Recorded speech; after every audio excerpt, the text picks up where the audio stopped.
Hello and welcome to Plate Stack Chat. Yeah, I'm a little bit late, as some of the comments have pointed out.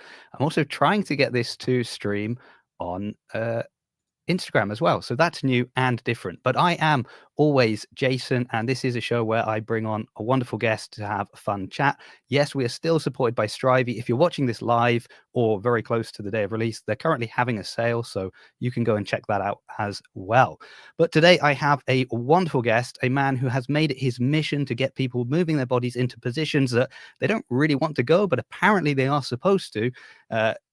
So even if, like the majority of people, you try to avoid doing mobility, I'm sure you will have seen him pop up on social media. He's got a lot of interesting friends. Or maybe you fly to Luxembourg, you meet a Scottish woman who's also flown to Luxembourg, and she forces you to do one of his drills in a suit. Or maybe that was just me. It is, of course, the man behind Primal Mobility, Matt Phili.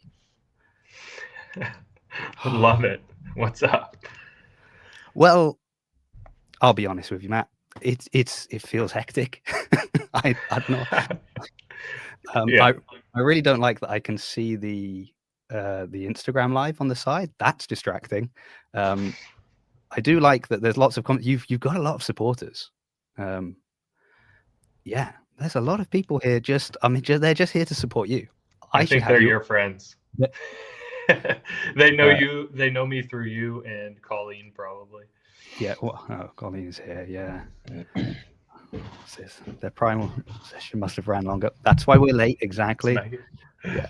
If people want to know why, I'm like, Matt was here on time. I was sort of here on time, and then I'm using I've got a new computer, so maybe more content will be coming soon. Who knows? But what it did mean is that nothing was working. So here we are. But you don't want to hear about those problems. We want to hear more from Matt, don't we? So where do we start? I don't know. I'm not sure which one to look at you here. There's two screens I got to look at, and it's confusing. You can hide the vertical one, and then you can just see. You got two screens. Oh, I'm giving you too much power. Yeah. I'm not going to mess with anything because I know I'm just going to. Matt has no friends. That's not fair. Who said that? Oh, it's Steve. He's my only friend. So, I mean, obviously, I want to talk about mobility. Of course, it would be crazy. We probably should. That's the only thing I know anything about. Well, I guess a question could be then, why? I'm more curious about why you got into mobility then, before talking about like the how you approach it and why you do things the way you do. I'm just kind of curious as to why bother. Like, what was it that made you think, you know what, I need to help people move better? Well, I think it all stemmed from me figuring shit out for myself. Am I allowed to curse on this show? I mean, it's live, so there's very little I can do. I'll follow your rules, man. It was kind of all just to find a way to solve my own problems. Right. And, it's funny because the first introduction into fitness that I had, I injured myself very, very quickly.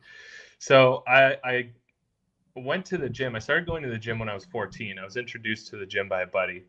And within the first week, that's as far as I can remember. It may have been a little bit longer, but within the first month at least, I dislocated my shoulder for the first time. And well, I'm going to stop you there. For the first time. Yeah, my first shoulder dislocation. Implying that there have been multiple since then. Yeah. Oh, plenty. For sure. It's been it was an ongoing thing for the following 10 years after that. So it was a behind the neck press at 14 years old with a barbell that I had no business messing around with. I had zero muscle on my body. I probably couldn't even have regular push pressed a barbell. And here I am trying to do a strict press with it.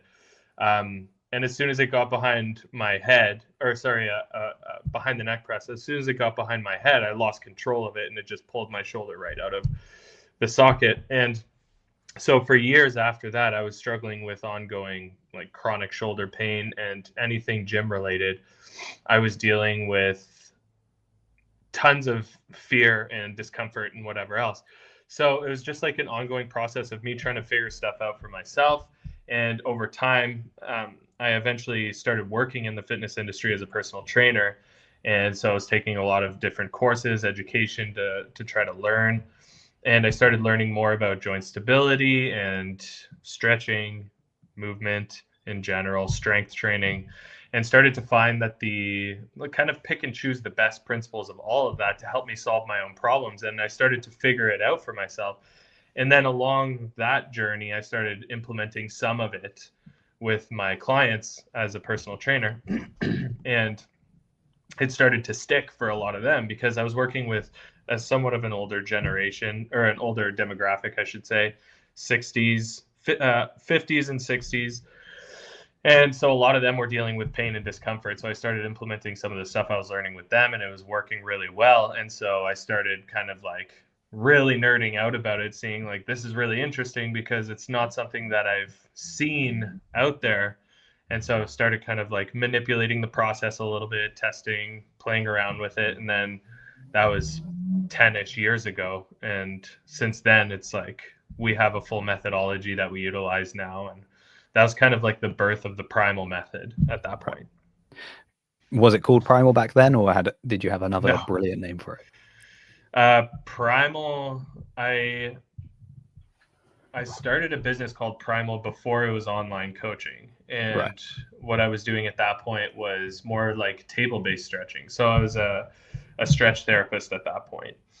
And so I launched my business, and it was in my studio, and I was working with athletes to help them with stretching, their mobility, their movement. And honestly, I think that I had in a 6-year period of time, I had over 1,000 hours on the table. Like I was working a 6-month period of time, I had over 1,000 hours on the table. I was working a crazy amount, just hands on the athletes. And I think that in itself was such a developmental period in my knowledge because I was able to feel how the joints were moving with my hands. And I think now when I think about movement, I can literally almost feel how the joints are supposed to move. So, as much as I actually look back and hated that period of my business and my career just because of how much of a grind it was absolutely pivotal in my knowledge and understanding of movement. So I thought that was really cool just looking back on it.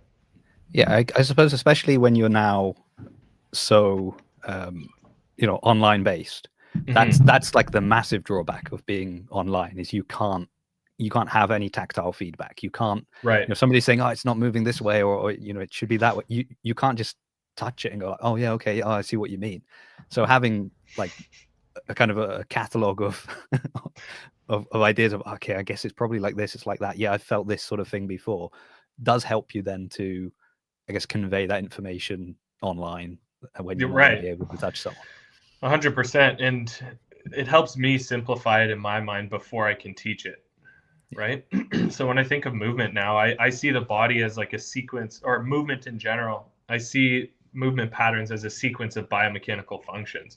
And that's really probably just stemming from my understanding of how the shoulder or the scapula moves when the shoulder moves, and the scapula needs to glide across the ribs, and the ribs move when the thoracic moves. And it's just like kind of the way you think of like gears. When one gear moves, it kind of pushes all sorts of other gears to move with it. And that's kind of how my brain conceptualizes movement patterns.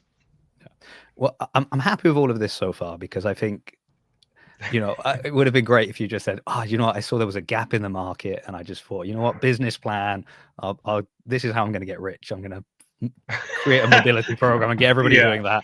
If that was my mission, I care then nothing about mobility. It doesn't matter.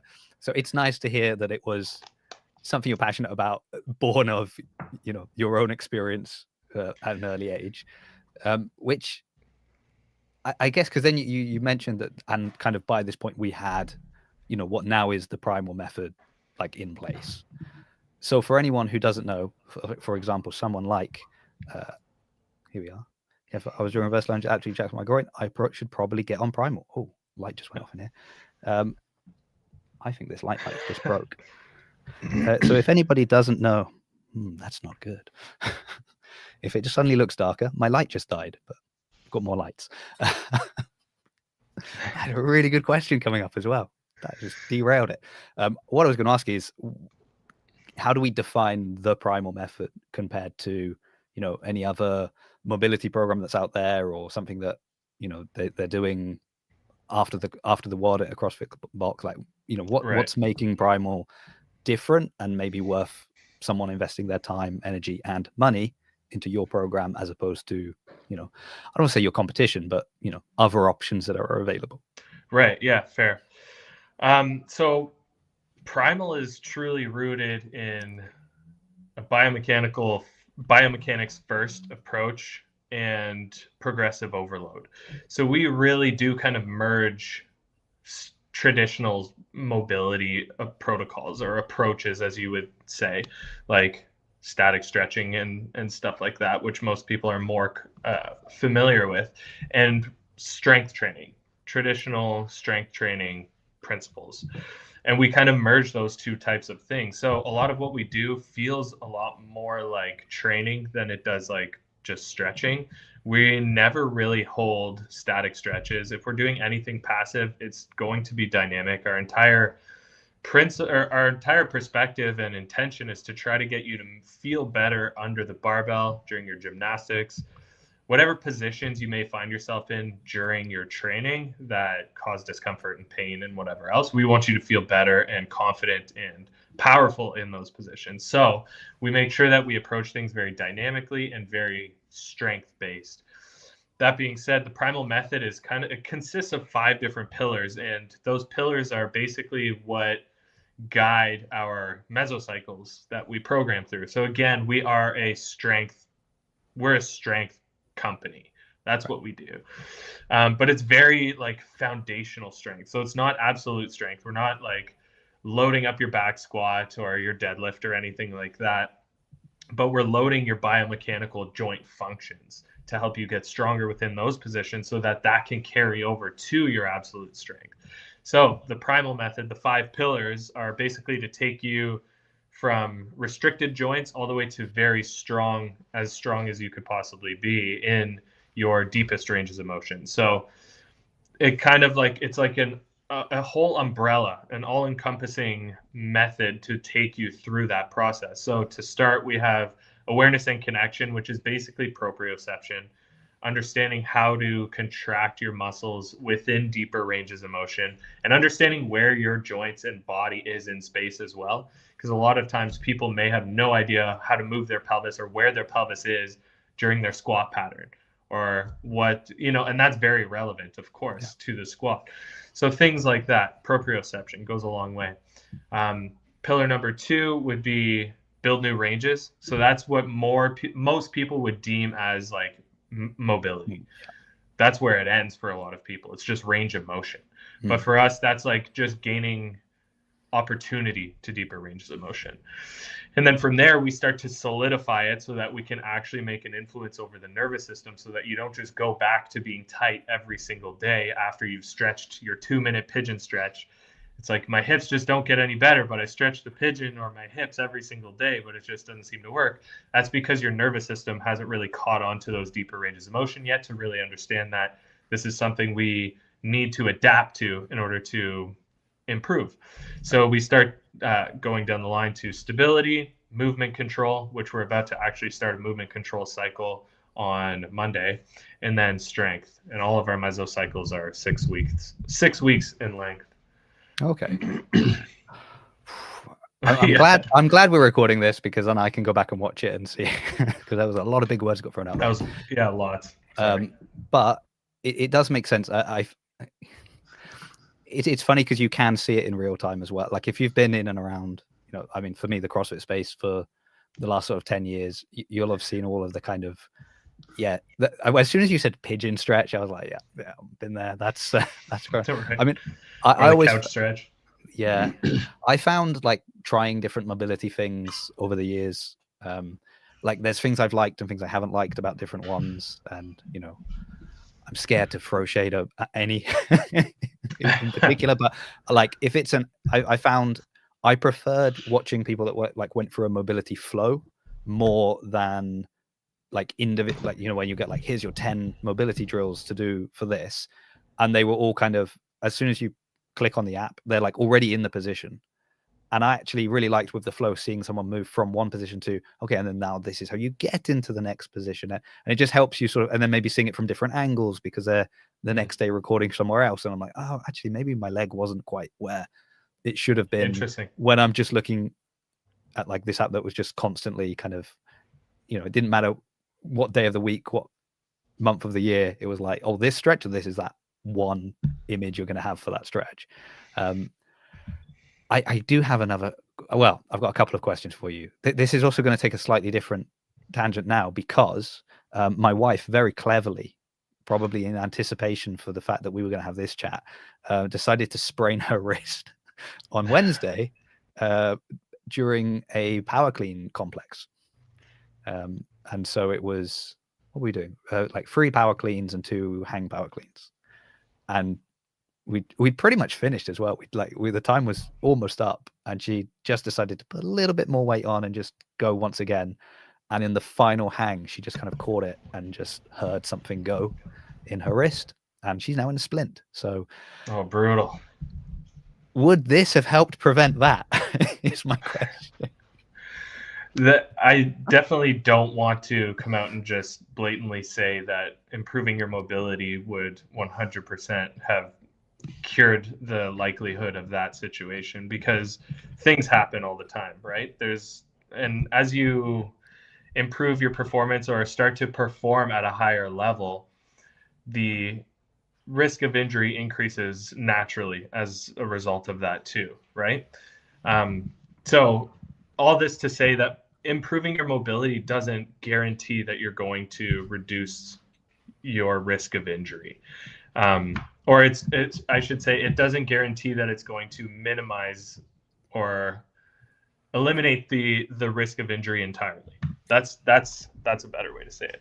Yeah. That being said, when it comes to like wrist injuries in the front rack, a lot of what we do to improve the front rack position is not wrist related whatsoever. A lot of people actually experience symptoms in their wrists in the front rack position due to complications or situations happening in other joints.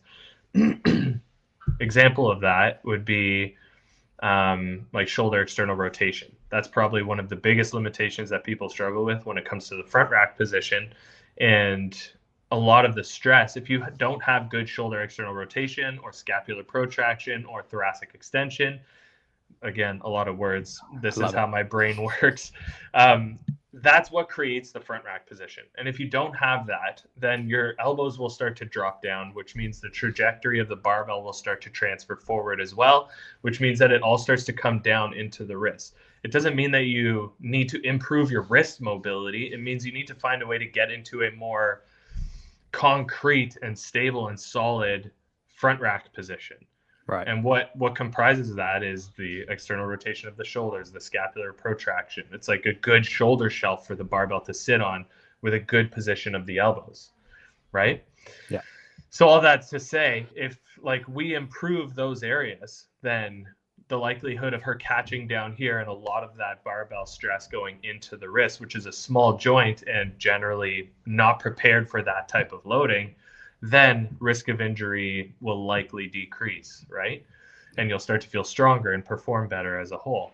So that's usually what we would say, because a lot of people will come in and be like, my wrists are killing me in the front rack position. I need more wrist mobility. And it's like, okay, I guess it's time for that conversation, that wrist mobility really, like, it's not going to hurt you to do more wrist mobility, but is that really where the best bang for your buck is? Probably not. If you improve your shoulder external rotation, not only is it going to likely help you reduce your wrist symptoms and reduce the risk of injury slightly similar to what your wife has experienced, but it's also going to carry over into that overhead position. So now you're going to feel stronger when you get the bar overhead. You're going to feel stronger when you're pressing in general. Like, there's a lot of carryover for certain things that you like. Bigger, I call them the big rocks. If you focus all your attention on the big rocks, then the smaller minor things start to kind of go away in most cases. You know, and a lot of that is the ankles, the hips, the thoracic spine, and the shoulders. Yeah. So then I'm the spine and the shoulders problem guy. That's I've literally had physio today, which I on what day was it again? Well, it wasn't Wednesday. Wednesday we'd done the powerlifting thing. On Thursday, I woke up and I was just like, oh, my neck down into my shoulder to like just behind my rotator cuff was just not having it. Did not want to move at all. And all I thought was, oh, I'm so glad I've got my physio booked in for Friday because this I need help. So all of this to say, I know I need to be working on this also because outside of doing this, when I'm, actually working to live and also I as someone who does not compete, I have actually got a competition coming up in February that I would like to be fit for. For like the last 2 months, I've just not even been doing any kipping because I just didn't want it. Because I just every time afterwards, it was like, oh, this didn't feel worth it. Like I felt worse after the workout just because I'd done the kipping than anything else. So I was like, I'll just leave it for now. But I know by February I need to be back on doing this. And yet, why is it so hard for us to do mobility? Like, why is that the tough thing for people to kind of squeeze it into their day? If we know it, and I know as well that it will carry over into my daily life, like the work that I do to support my family, to put food on the table, to buy stuff for my kids. And yet it's like the hardest one to be consistent with. Yeah, I mean, the way I see it is that it's really not the sexy stuff, right? Like when you're training and eating well, you're physically looking better as a result of that. So there's a lot of value, like quick value behind that, where you start to feel like you're sculpting your body in a way. And obviously with mobility training, you don't see or get that same feedback. But I mean, you're going to move better, in my opinion. That's pretty sexy. I think if you move like the Tin Man, that's an ick. Yeah. Do you find? Oh well, actually, let's talk about what you're doing with with your company, because how long has Primal Mobility been around then in its sort of the way it is now, I guess? Because to me it kind of, I like hadn't seen it, and then suddenly was seeing it a lot. So, but that's the algorithm for you though. So, and that's because maybe we've got some of the same friends. I don't know, but Yeah. I'm just kind of curious to know, like, for how long has it been around that I didn't know about it, and maybe what changed? Where did this kind of perceived, at least in my mind, boom come from? Yeah, we launched in. I took on my first client. I say we, but it was me. I was alone. I took on my first clients in September of 2018. So we've been around for 7 years, and we were predominantly doing high ticket coaching. So a lot of one-on-one stuff, working with athletes to help them reduce their pain, overcome injuries, get back to the barbell. The same stuff that we're doing now, just one-on-one and at a more premium price.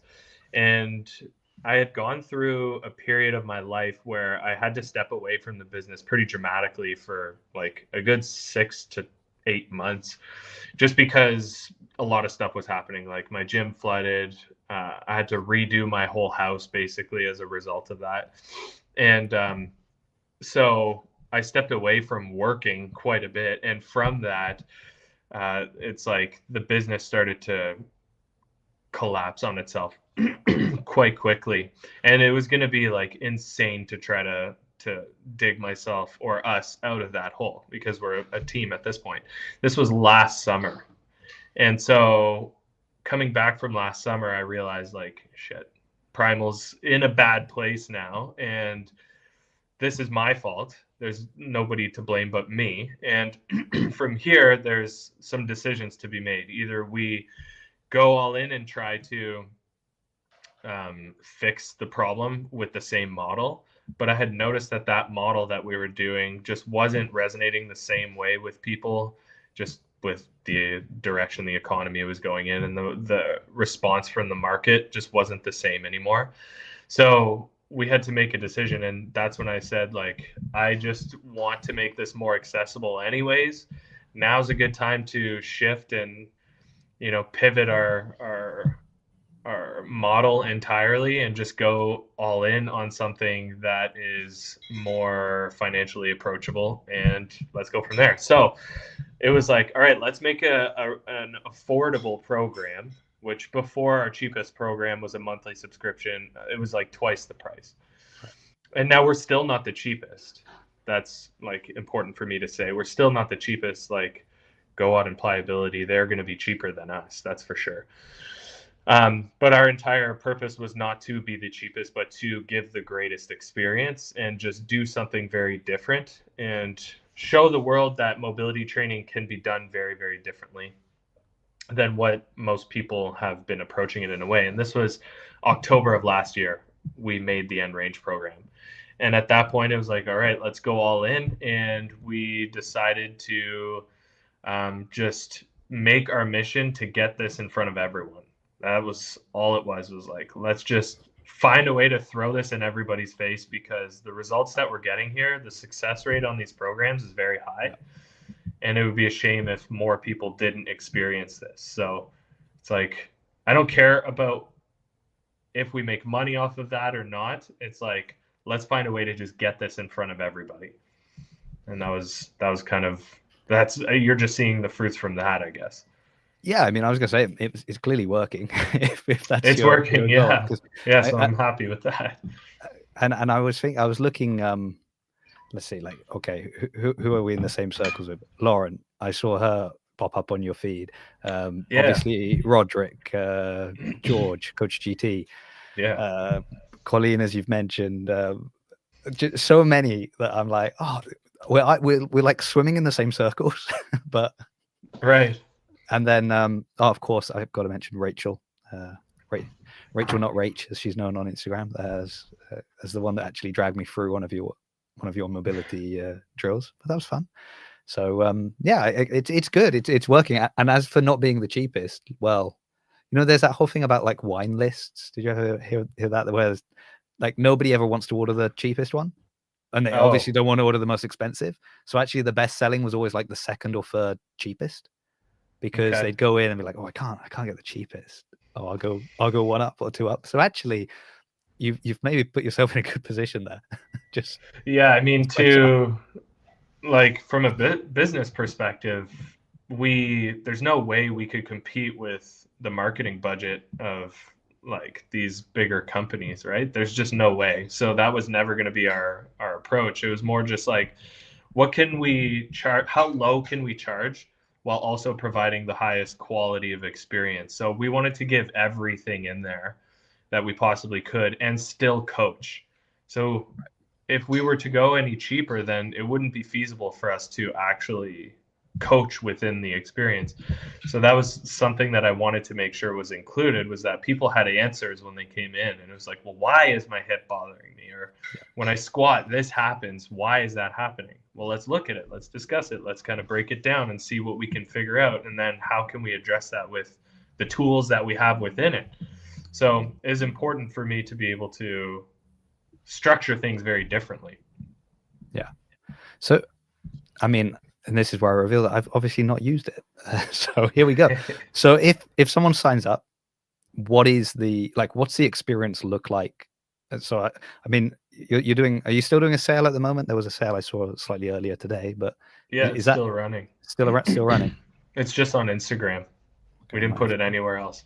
I might just have to quickly I have to respond to that post quickly before jump on the sale. I tell you what, if this call ends and that sale is done, I'm going to be very upset. But it would be rude for me to pull out my phone now. So somebody signs up, like I know what what GoWOD looks like. You mentioned GoWOD. I know what that looks like when you sign up and you get your little thing, and maybe you can say, oh, like I'm doing this or I'm doing that, and then it's sort of like auto generates his 10 exercises to prep you for such and such, or to and then I've used a few others, and they've been maybe web-based, where you've done a little search for like, oh, upper back and shoulders, or hips and such things, and then it'll sort of filter through and give you like, here's a 5 options for you to pick that will target those things. Pick one of those. How does yours work as somebody who's like never used it? I sign up. Okay, what do I do? Yeah, when we first started putting this together, my entire thought process was like, I want this to be like a full catalog, like a menu of programs and resources, so that when people come in, no matter what they're struggling with, they have the answer. Because when somebody comes in with one problem, there's no doubt that they're going to have another problem down the line. So I wanted to make sure that we were there to support them wherever they were and in that moment. And with that can come a lot of chaos and like a convoluted experience if you don't organize things properly. Right. So thank God we have a good, well organized, structured team, because for me, if I were to put it in there and organize everything, it would be literally chaos. People would come in and be like, I don't know what to do here. So all that to say, everything that we do is progressive overload based, right? So these are programs. They're not just like follow along videos. Mm-hmm. They're programs. So when you open it up, it feels like it's a strength protocol that you're following. Right. So you see progressions week to week throughout our cycles that carry over even into the next cycle as well, benefits from each. And that's kind of like what you truly experience from like a macro level, is that it's more of like a program as opposed to like daily flows to follow. That's not our approach at all. On top of that, there are multiple different programs within it. So you come in and we have our flagship protocol, which is our main cyclical program that follows the 6-week mesocycles and builds up endlessly. That's our Primal WOD.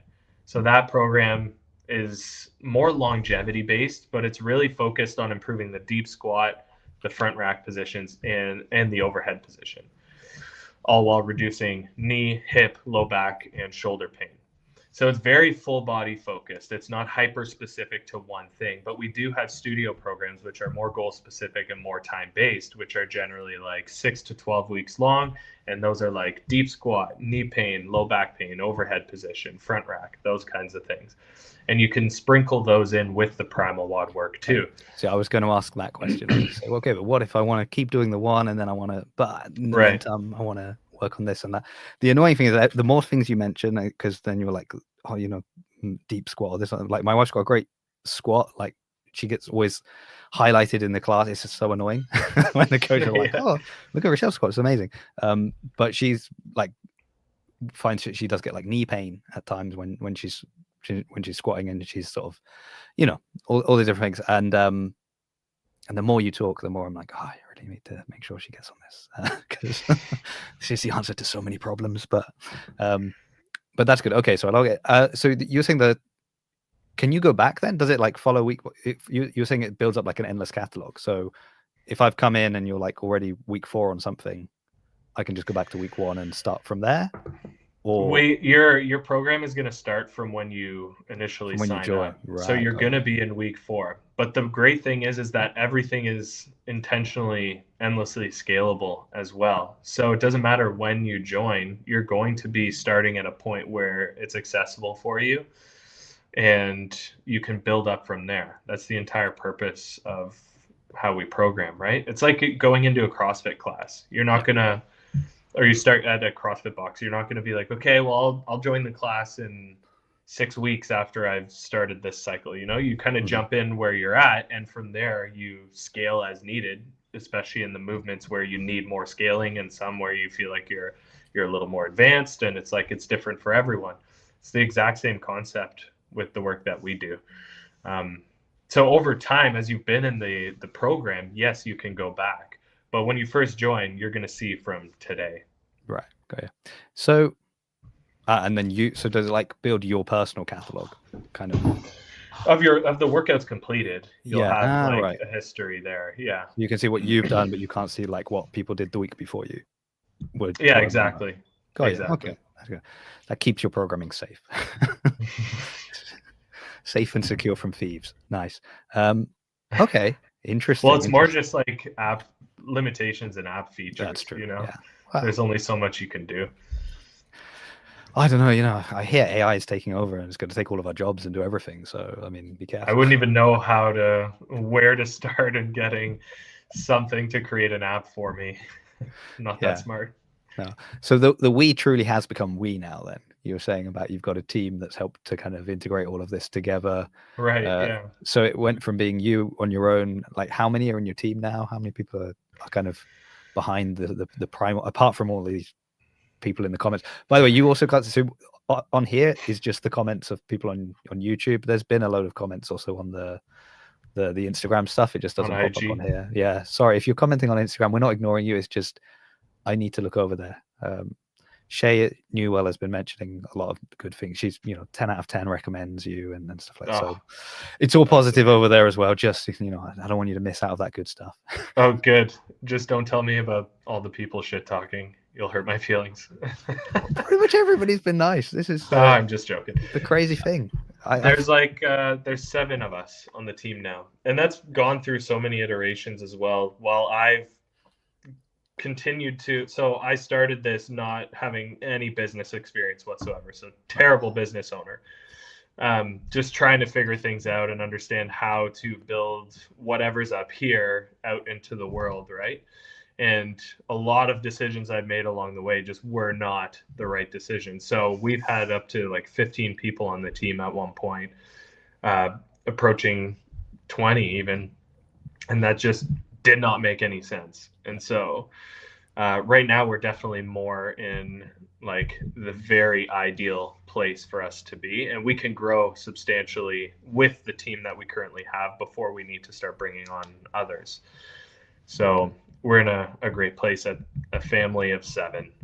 A family of 7. Pretty, yeah. Right. Pretty big family. Need a big car, but that's fine. Yeah, okay. A minivan. Considering we were talking about like showing up on social media and Instagram, stuff like that. How is it for you then? Like, because I always find it's hard to find like the real. Oh no! I knew it. He thought he was family. Don't share that. He's got his own family. You've got your own family now, Roderick.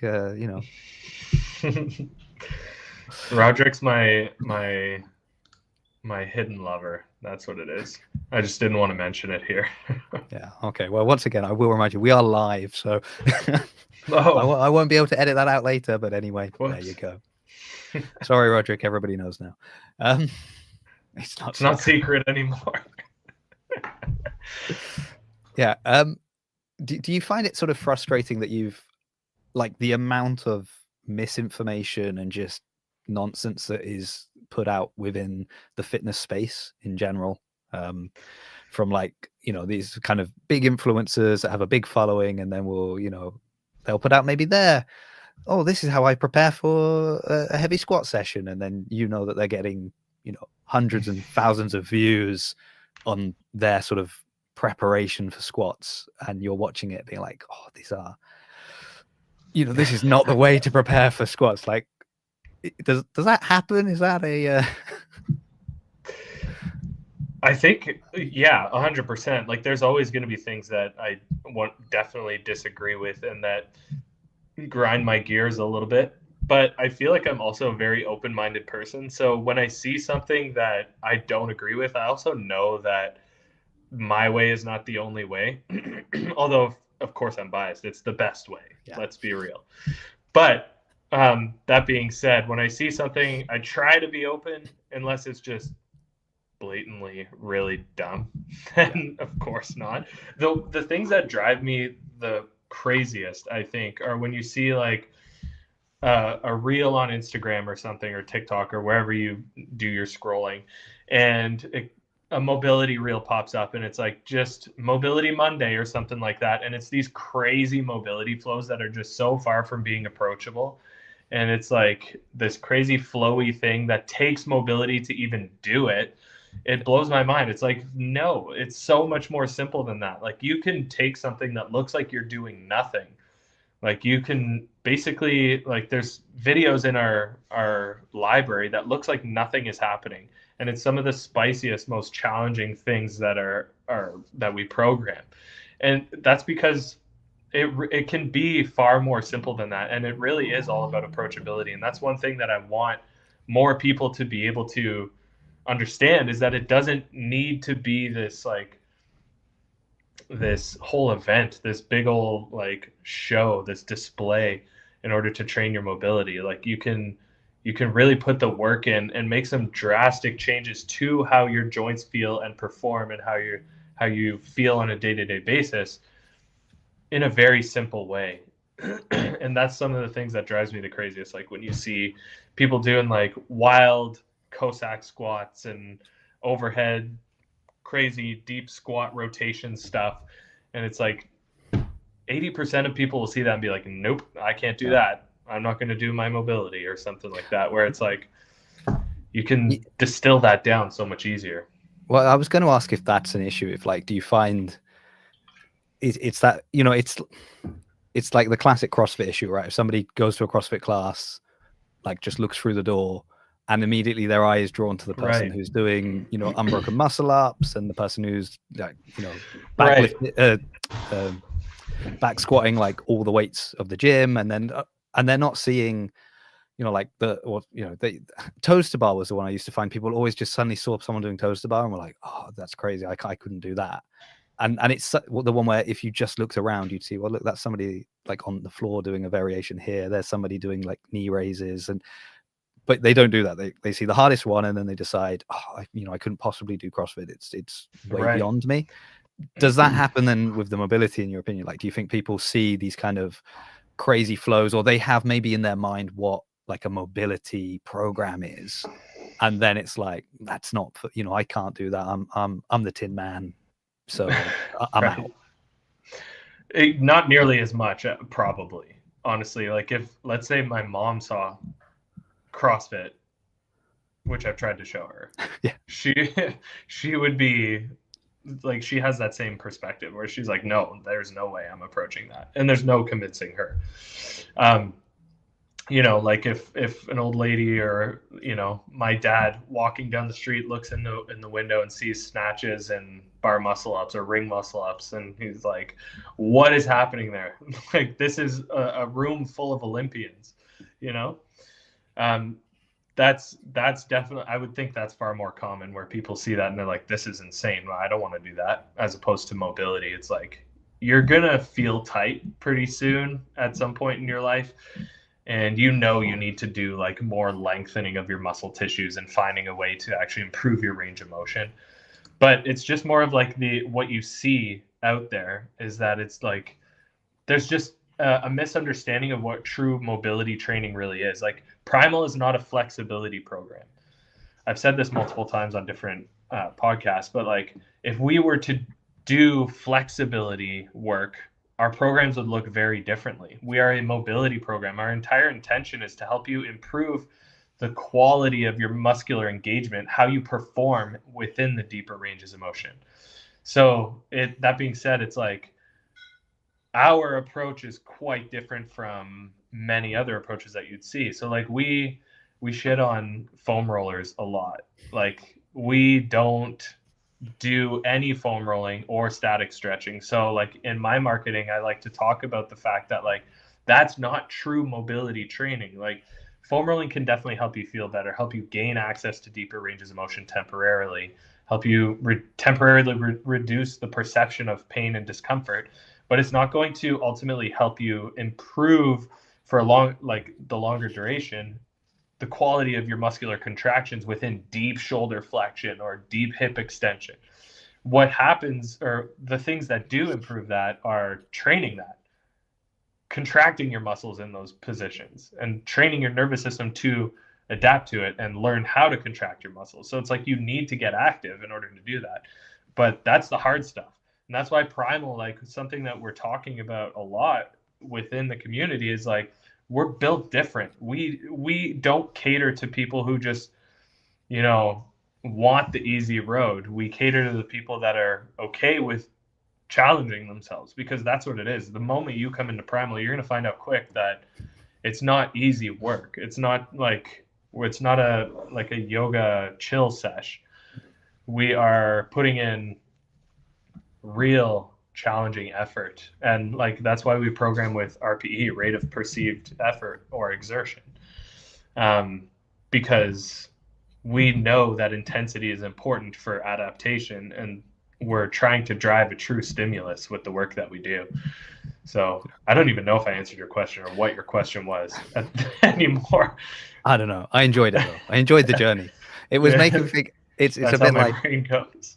the you know, kind of like the CrossFit thing where it was like you know, your workout is our warm up, that sort of idea. And that was like the idea of, you know, like, oh, our workouts are so intense and what you're doing, that's just how we warm up. And I feel like this, you know, knowing this RPE for your mobility work, like that has got to be like catnip to CrossFitters. That's just yeah, I can do, you know, I'm doing mine at an 8 out of 10. That's how serious I take mobility. Like, wow, okay. Right, exactly. It's incredible. Well done.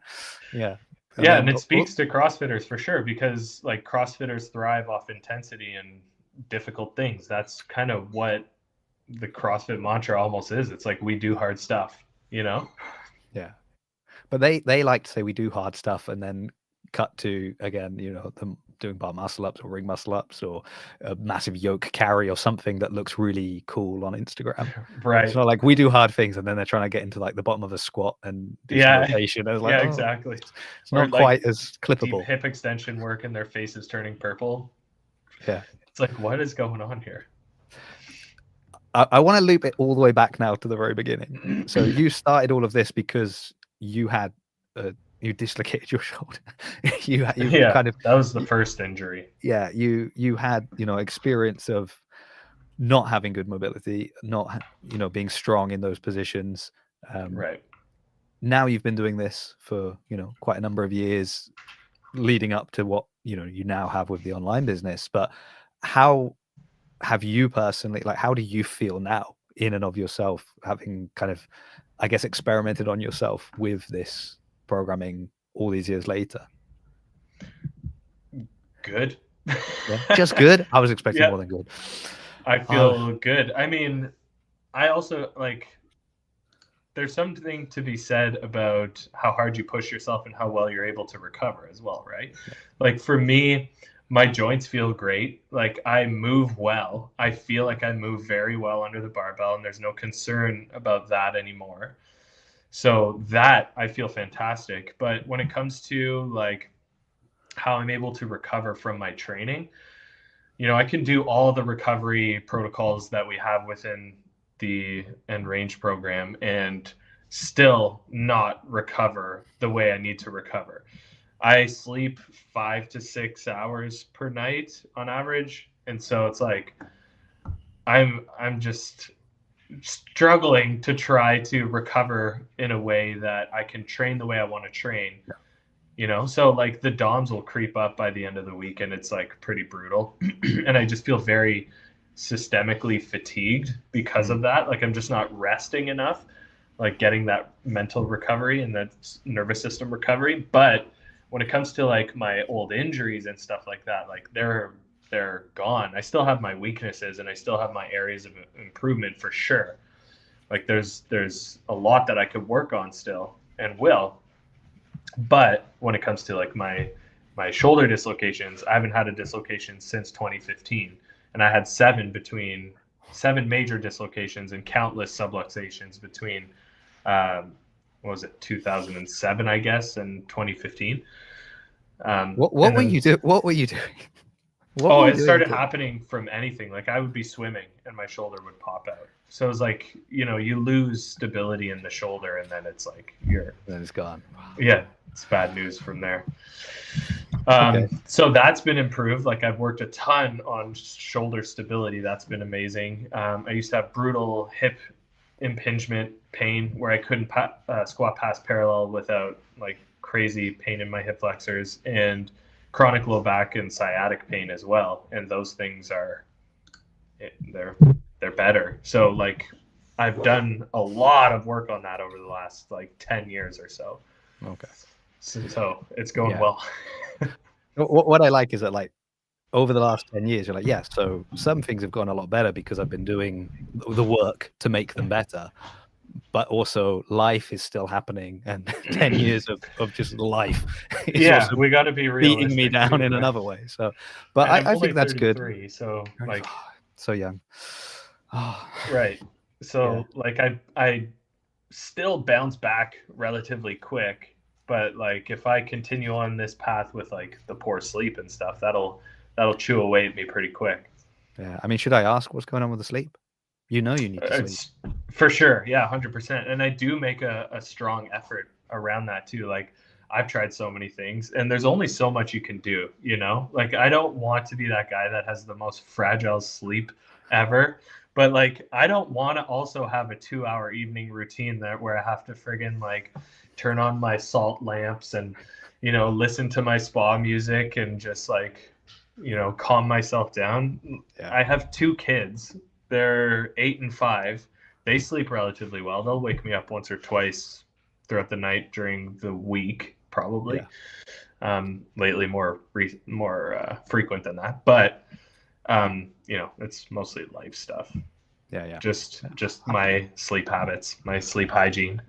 Yeah, I'm right there with you on that. Don't worry about that. That's, I mean, of the many lists of things I need to improve, sleep is definitely up there as one of them. And I too like to blame the kids, but it's right. Yeah, exactly. It's like it's their fault when in reality they rarely wake me up anymore. It's just my daughter. Just the early morning is when she comes in, so it doesn't matter.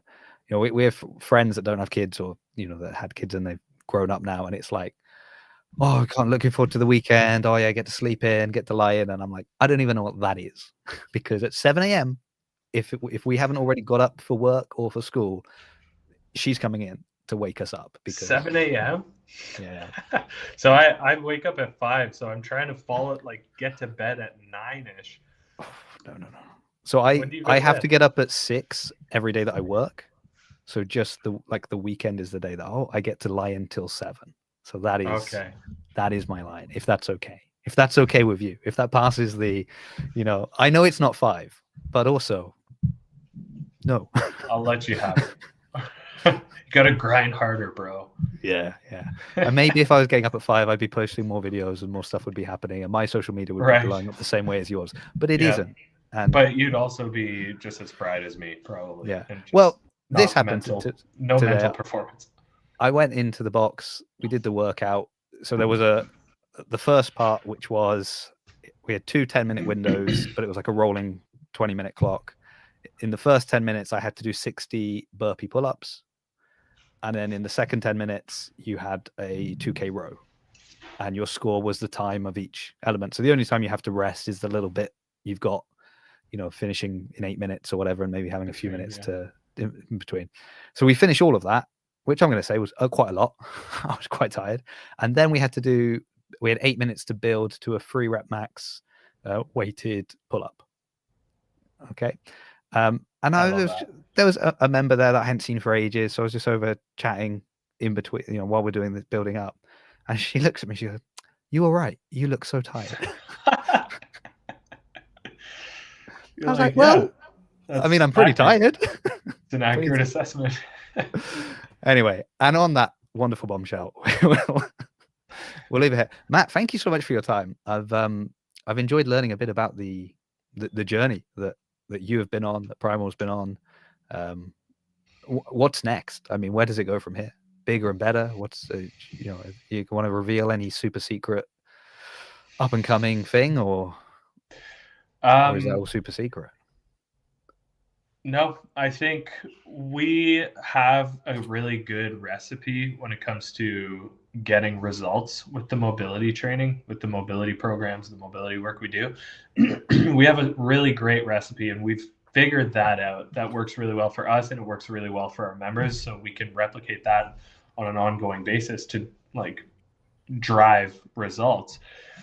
Now, the real goal from here is to make it more exciting and fun and interesting around it. So I think we already do a relatively good job with that. As far as mobility work goes, most people, it's mobility work. Come on. Yeah. How exciting can it really be? But we're really looking at different ways to elevate that experience, to bring in more elements from their CrossFit or their training in general, and kind of merge things in a way that's going to make it feel more exciting and more like event-based and more something that people could rally around and get more excited to do their mobility work on an ongoing basis. So we're looking at different things to be able to do that, because the vision that I've had forever was that Primal was bigger than just kind of a basic mobility program. It was in my head, it was always something that people could feel connected to in a bigger way. And so we're really starting to find ways and strategize and brainstorm on things that we can do to bring that to the market. So within the next couple months, we're going to be rolling out some really cool stuff. And that's really exciting. But otherwise, it's like mostly the same stuff, just like keep getting people feeling better and keep introducing people to real mobility training and just have fun doing it. I think that's the biggest thing that we want out of all this, is that it's fun for us as a company as well. But yeah, awesome. Okay. That's it. So I look forward to the Primal Mobility Games 2026. That sounds like it's going to be great. Well, thank you very much, Matt. Thank you everybody that was watching in the different locations, and for bearing with us. I mean, and it worked, didn't it? I will be back next week. It's not going to be such a big break. I'll be back next week on Wednesday. Shay, if you're still listening, it's your boss. It's Matt Hornaday from the Breakers. He will be on. We'll be talking about what their team is going to be doing going forward next season. So thank you, everybody. And once again, a big thank you to Matt. And everybody quickly go and sign up for Primal Mobility. But wait just a moment. Let me do it first. And then you can all go.